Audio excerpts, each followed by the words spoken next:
avoid using your feminine or intimate washes in the VJ, right inside the VJ, because VJ washes itself, but your vulva is what you need to wash with your intimate wash. All right, now when we talk about skincare, it shouldn't be just limited to body products, what we apply on our body.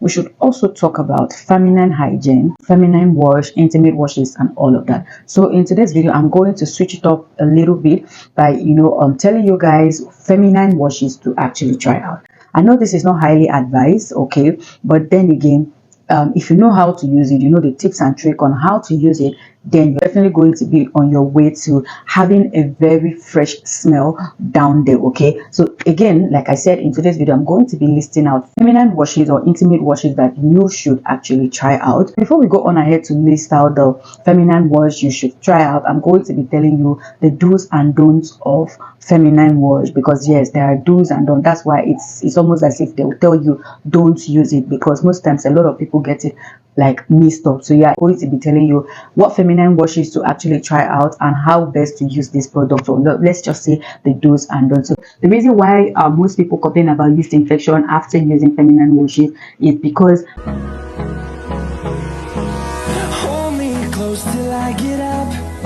hey you guys, welcome right back to my channel. How is everyone doing? This is your first time. Hi, if you're a returning subscriber, welcome back to this one. So in today's video, I'm going to be listing out feminine washes you should try out. But before we delve into the video, I'm going to be telling you the do's and don'ts of feminine wash, like how and how not to use your feminine wash. People just don't know when and how, it's like there's a whole lot of controversies about feminine washes. So this is what I am here to actually clear and tell you my most recommended, as well as the ones that are highly rated. I don't come on here to just review products because I want to review products. I review products based on other people's reviews about this particular product. I don't talk about products that will harm you, all right, especially when it comes to our feminine hygiene and like our VJ. Like 99% of my audience are ladies, okay, beautiful ladies, women of colors, so when we talk about skincare, I believe it should not just be limited to body products what we apply on our skin. We should also extend it a little further by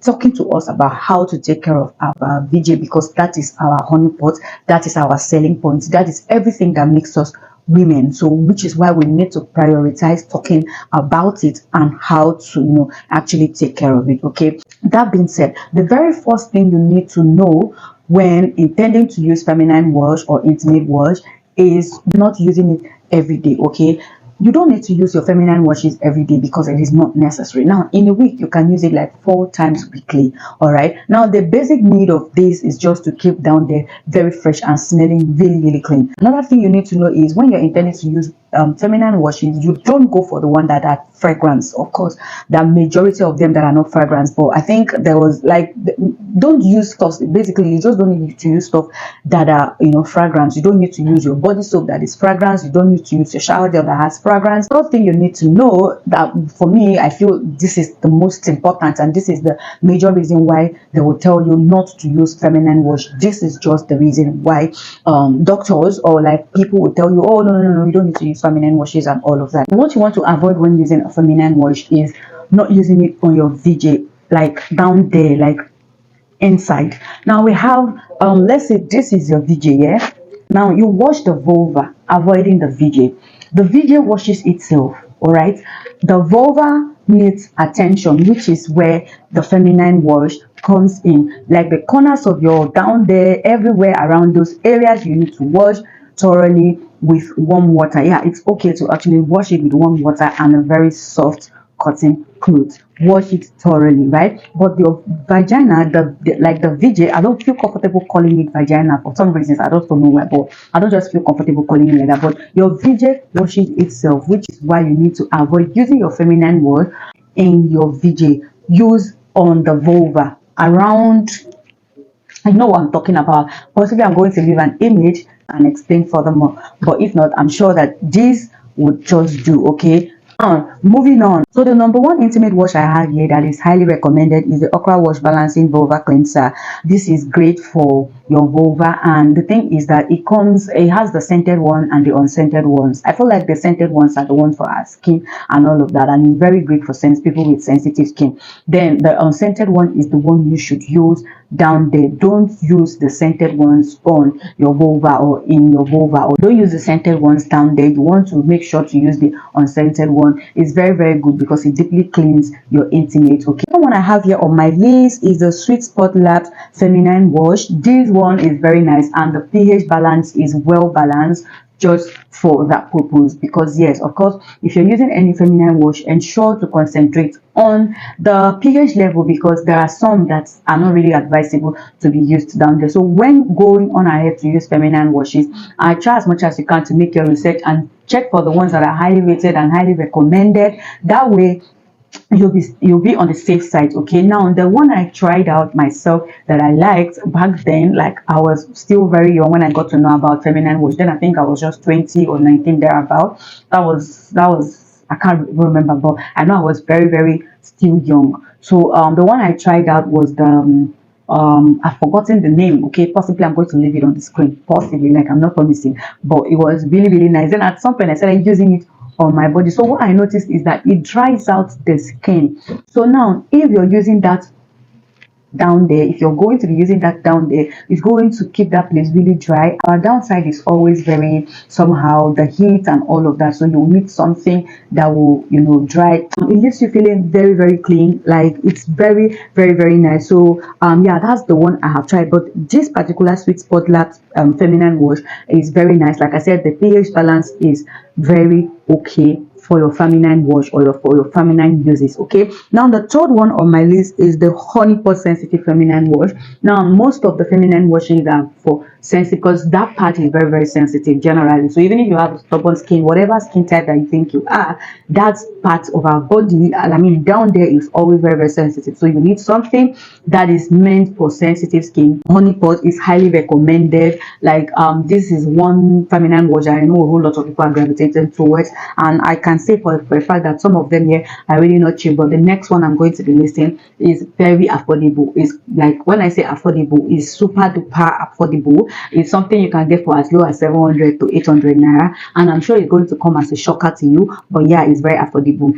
If you have money to go for the honey pot feminine wash, by all means go for it, because yeah, it is very, very nice. And some of them comes in sizes that you can actually, in case you cannot afford to get the bigger size, in fact all of them comes in sizes that you can, you know, actually go for. All right, and yeah, it's not something that will now cost you too much. And one thing I love about the intimate washes is the fact that they don't go out that easily. Like, you don't finish that in 1 week or 2 weeks. No, because you don't get to use them every day, and a little amount of it goes a really, really long way. Like I said, please avoid using feminine washes that are scented, because they're going to irritate down there and they're going to give you yeast infection. That's the reason why most people complain about yeast infection after using feminine washes, is because number one, they use the scented ones. Number two, they use it inside the VJ instead of the vulva, rather than the vulva. So what you want to do, again, please try to avoid the VJ and use it around the vulva. That way you stay on the safer side, and it will help you prevent yeast infection. Okay, yeah, that is why, because I have met a lot of people who tell me, oh, I will not use feminine wash because it gives me yeast infection, and did this and it did that. These are reasons why you could possibly be having yeast infection, because of the way you use it. So the do's and don'ts, you try to stick to the do's and don'ts in order for you to stay on the safe side. Okay, now the last but not the least here is the Dove sensitive skin bath soap. Don't forget that Dove bath soap comes in like 3 different variants. They have the pink bar, they have the blue, and they have the green. So I'm going to leave the one I'm talking about on the screen, so you guys can actually have a clearer understanding of the one I'm referring to. Yeah,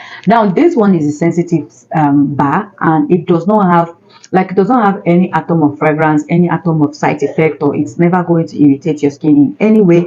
It is very, very safe to use down there. So for people who would say, I don't have money to get the other ones that you've listed, how can I possibly get a cheaper one? Okay, this particular one is very affordable. Like I said, it's selling for 700 to 800 naira. Dove bar soap has not gotten up to 1000 naira, so it is super affordable. I think it's less than $1 if you want to convert it into dollar, but yeah, it's super affordable and can perfectly do the job. It cleanses really, really well. Like, what I do is I just, you know, use apply it on my gloves, and then, you know, like try to exfoliate down there, like around the areas, like around the vulva. I just try to exfoliate down there, because more reason why that place tends to be very dark, like darker than the other part of the body, it is because we're always wearing tight stuff, tight clothing, and they're very exposed to like sunlight. That's why it is advisable that when you get back to your house, you need to wear free clothings that we like, cotton clothings or sleek, all those